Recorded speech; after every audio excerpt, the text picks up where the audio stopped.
Right guys, it's time for Feeling Well Living. I'm out here this morning in the cold woods and we're going to do a little bit of bushcraft cooking. So let's get our camp set up and get straight into it. So I'm out here with pretty minimal gear. I've got a canvas waxed sheet on the bottom there. In my bag, got a bowl and my ingredients. Water, 2 litres of water is kind of the standard that I carry. Thought the bottle's quite good for it. Got my chopping board,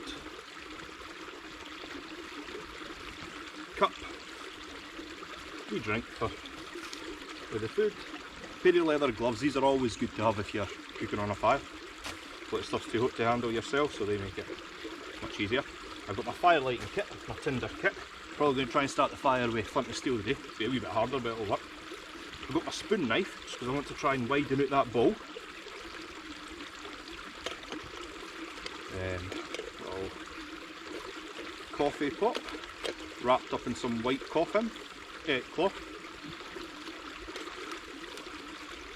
So, I've got some fancy coffee pot. I've got this piece of white cloth that I always carry and I always wrap something in it. It's brilliant to have. Even if you're just collecting water, if you pop that over your pan and bring it up, it keeps a lot of the floating stuff out, which is quite nice. My pipe roll. That's got my pipe in it, which is something I've kind of taken up recently, but I'm enjoying doing it out in the woods. Nice and relaxing. On the side here, got my knife. Saw, got some jute cord in there as well. Jute's kind of the standard I carry when I'm in the woods if I can, just because it's biodegradable and stuff. Got my headlamp just in case, and my little notebook that I carry quite a lot. So it's a really easy setup. This doesn't cost too much either. And if you're kind of just starting out in bushcraft, this is a good standard of what you might take out if you're going out to cook in the woods. So let's get out this sheet. Again, just a cheap bag, €10 off Amazon. Can't fault it.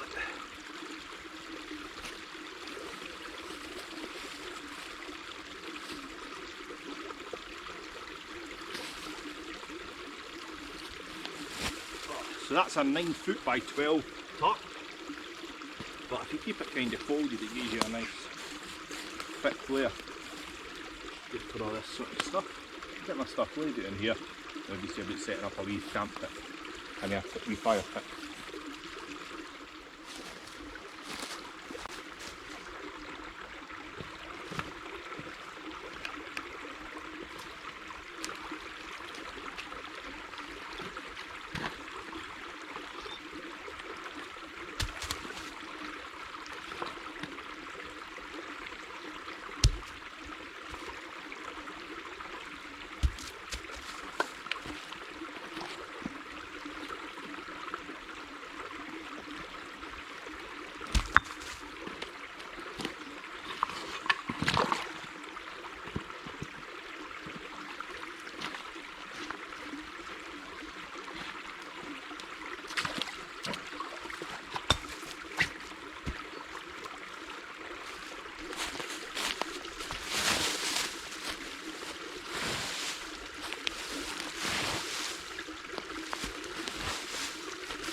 some of this dead wood I collected was off the ground, which means the underside of it along here is a little bit damp.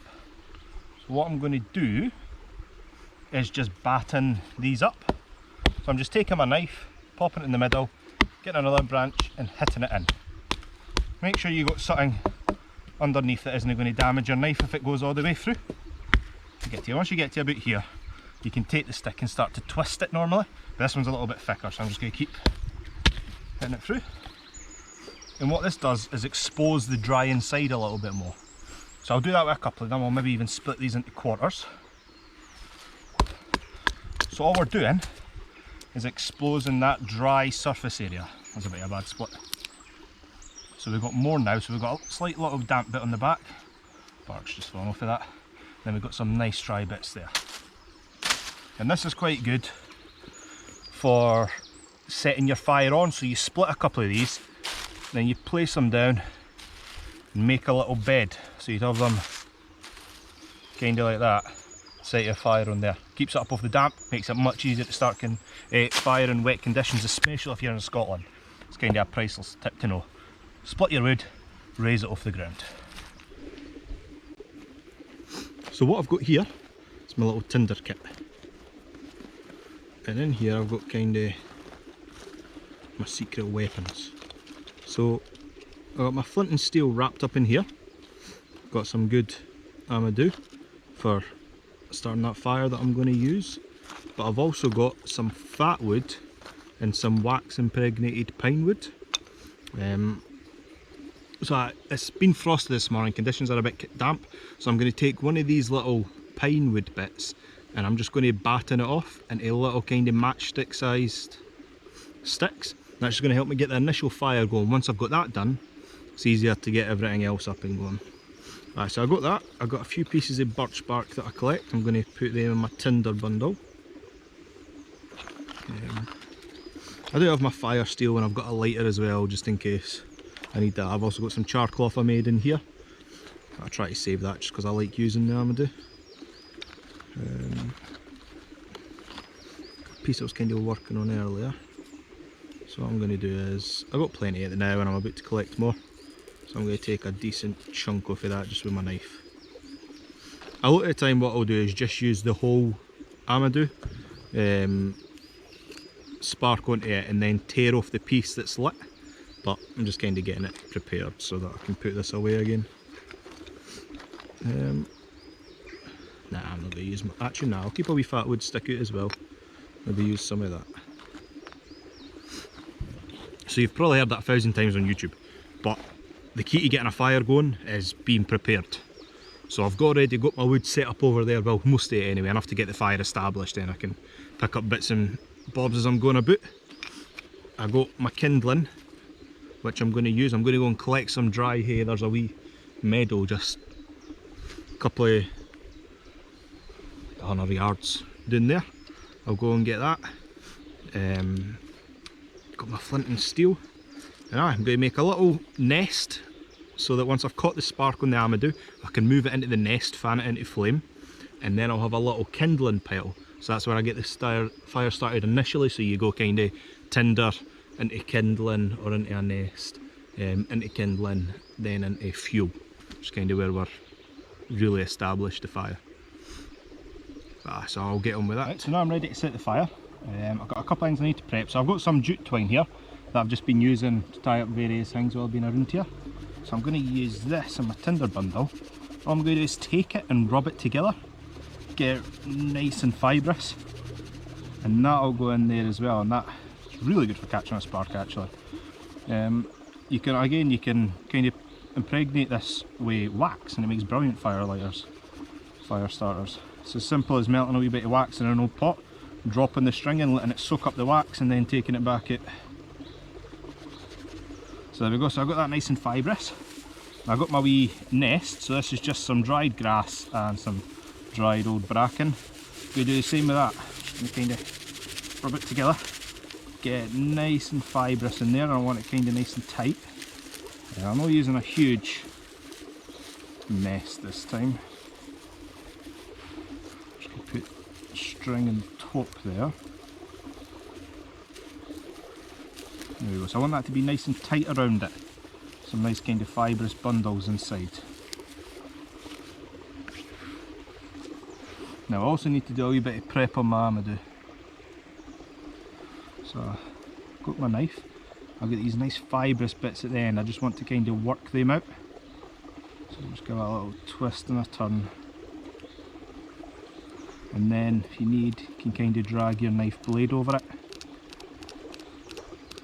And that helps make that nice and fluffy. I don't know if you can see that, but it really makes a difference. And so when you're getting it fibrous, all you're doing is increasing the surface area. When you're talking about fire, surface area is really important, so it's a good thing to know about. The more surface area you have, the more flame that can reach it, or the more kind of fuel a spark has. So surface area is always what you need to be concentrating on, just making that as big, as fluffy as possible. So it being one little hard lump, make a nice big fluffy pillow. And that should catch a spark, no problem.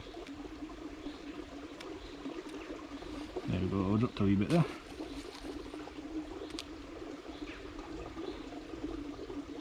They always say your knife should be on your hand or in your sheath, but I've got a habit of just laying it down. Right, now I take my piece of flint I'm wanting to use, and I just pop the Amadou on the top of that piece of flint against a sharp edge. What I'm going to do is take my striker and strike it against that quite hard. And that's going to make the little sparks that are going to pop off onto it. Just going to get in a better position. There we go, so I'm kneeling. Again, so take it, strike it against it, and wait and see if a spark catches. It's not the quickest method of lighting a fire. Take a few goes. That's why you want that really nice fluffy edge on it.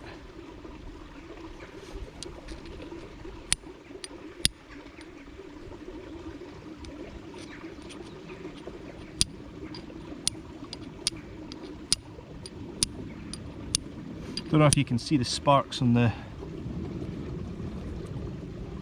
camera.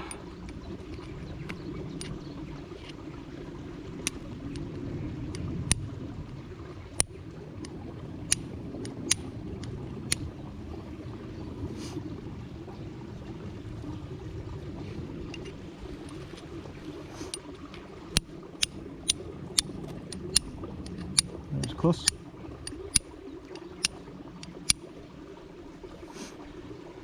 Sharper piece of flint.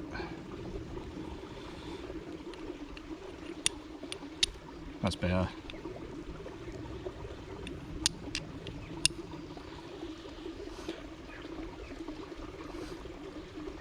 There we go.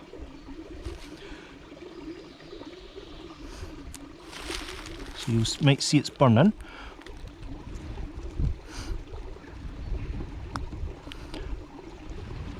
I'm just going to get that into a tinder bundle, keep blowing it.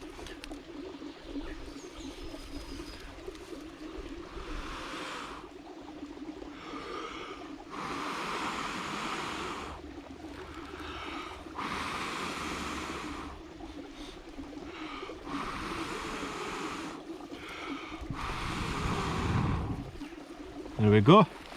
So I just put that in my fire pit. Then I get my wee bits of kindling on.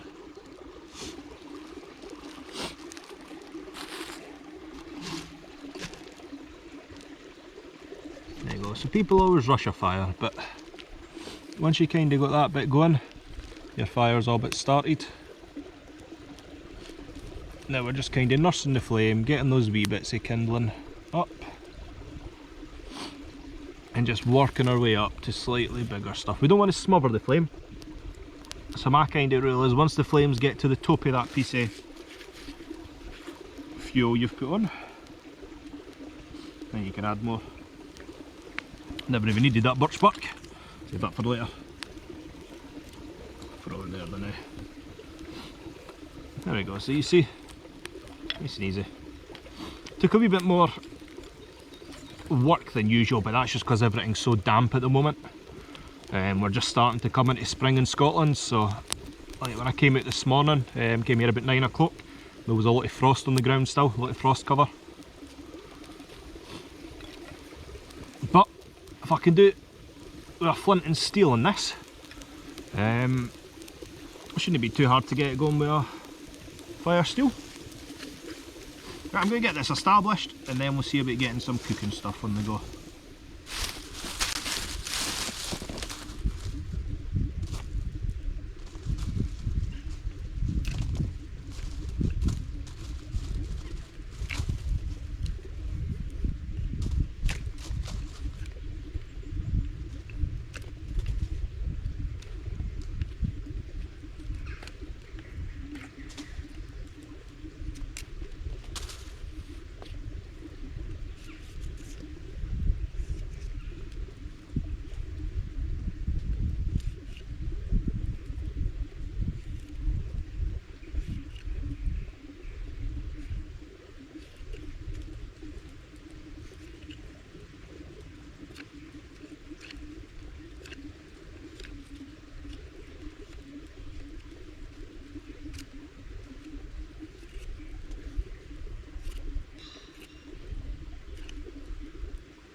So in here I've got some wild garlic sea salt that I made. Just going to sprinkle a little bit of that just over the top there.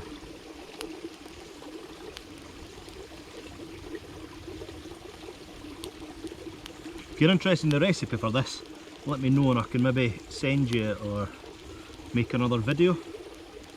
Right. Really easy to make and it tastes amazing. And it's foraged. Perfect time of year right now to do that. Got another few weeks of wild garlic. The way wild garlic grows is it grows at the start of the season, the start of the spring, while there's a lot of sunlight on the forest floor, so you're looking at kind of the edges of rivers and stuff, damp areas. It's where it really thrives. So along woodland walks on the edges of rivers. And then when the leaves start to come in on the trees, it blocks the sunlight and a lot of the wild garlic dies off. So you only get about 6 weeks of it maybe, and then it's gone. So it's a brilliant time now to collect it. There's some just further down the river there. Actually there's some right next to me. I'll grab a leaf to show you.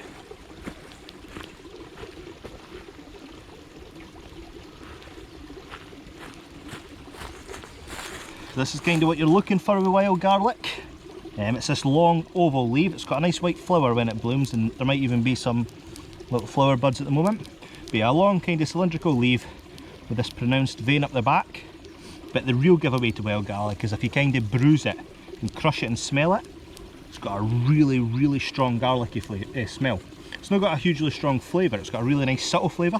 It's almost like a garlic hinted spring onion. Brilliant for salads and stuff, but my favourite use is to make this wild garlic salt. It just tastes amazing.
If only you could smell this, it's amazing. So I've got my wee sporran fork here. Made this myself just off an old piece of scrap metal, a couple of bits of leather. So it's just a little single pronged fork that I keep in my sporran for when I'm out and I can eat. So I've got my sporran fork and my sporran cup for my whiskey. Kinda never unprepared.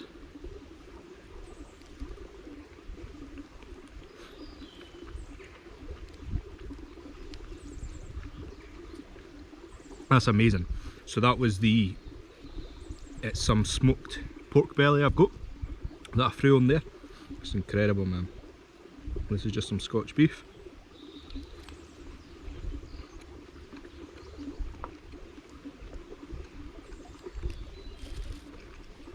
It's cooked perfectly, and this salt is just incredible.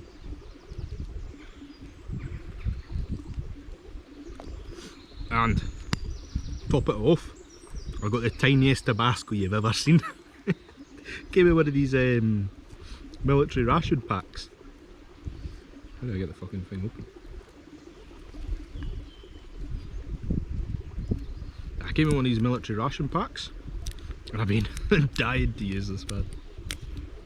It's ridiculous the stuff I get excited to.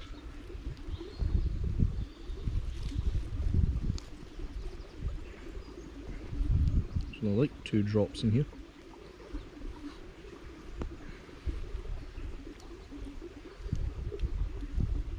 That's better than nothing.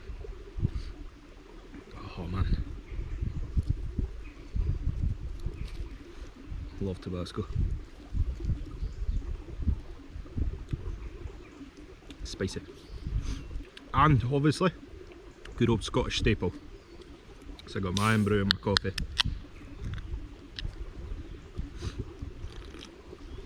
Let's try one of the bits of courgette. And the pieces had slightly more flame.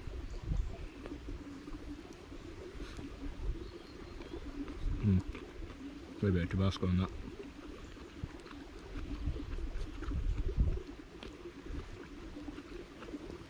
The pepper could have maybe done with slightly longer. It's amazing.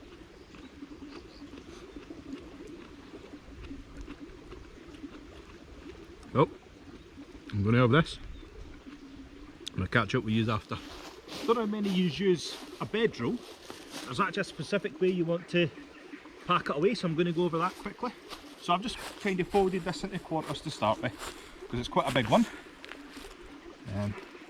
Then I'm going to take the edge just into the middle roughly. Not too bothered about the leaves and the mud on it. Give it a proper shake it when I get back. So, take the edge into the middle. And the other side. I don't want to take it right to the edge again. Because I want to make sure kind of the flappy bits are on the edge. So like that. So this is kind of where I size it for my bag. I think that's the width I want.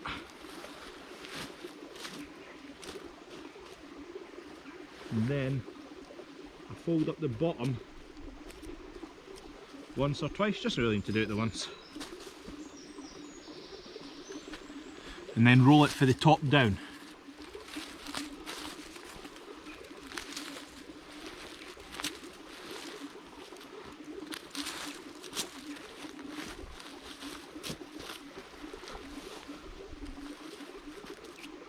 Now it's not quite as important when you've just got this kind of canvas tarp or bedroll, but if you had say a blanket in here, this is quite important. Because what this means now is this is waterproof. So now there's no space for anything to get in there, because this is all folded under, and again here it's folded over the sides, so it's all folding on itself, and there's no openings really for the water to get in. If it gets in there, it doesn't matter, it's not actually getting to the bedroll or the blanket that I'd normally have inside this. Brilliant piece of kit, absolutely amazing. This was a canvas dust sheet that I bought and waxed myself. So again, if you're interested in that, I can make a quick video on it. Then I got some attachments on my bag that I modified myself and added on. I like to make a lot of my own kit and stuff. Something that's really quite important to me.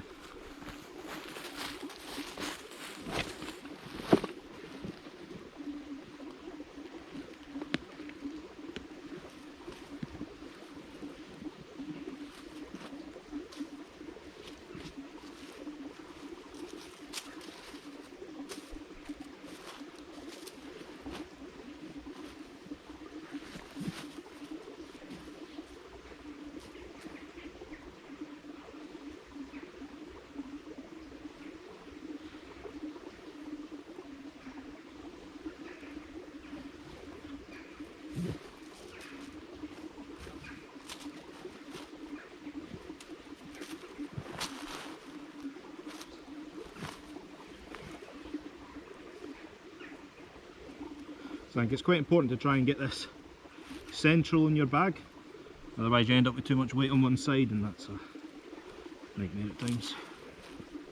So that looks good. With the weight nice and evenly distributed.